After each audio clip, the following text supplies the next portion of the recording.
विविध जिल्ह्यांमधल्या टॉप 9 बातम्यांचा आता आढावा घेऊया। नागपूरचे आराध्य दैवत टेकडी गणपती मंदिरामध्ये तिळी चतुर्थी निमित्त यात्रेचं आयोजन, मंदिराला आकर्षक सजावट, दर्शनासाठी भाविकांची गर्दी। अकोला शहरामध्ये तुकाराम चौक ते मलकापूर रस्त्याची दुरवस्था, 7 वर्षांपासून रस्त्यांची दयनीय अवस्था, खराब रस्त्यांमुळे अपघातामध्ये वाढ।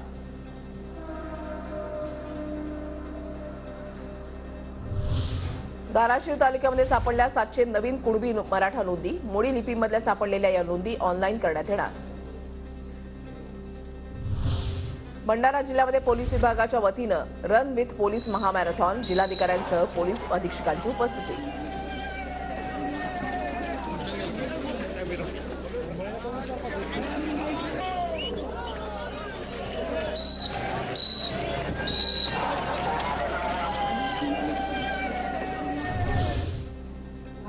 अमरावतीच्या जिल्हाधिकाऱ्यांकडून नव्यानं 358 कोटींच्या निधीची शासनाकडे मागणी, नोव्हेंबर महिन्यामध्ये अवकाळीनं झालेल्या नुकसानीची वाढीव मदत मिळणार।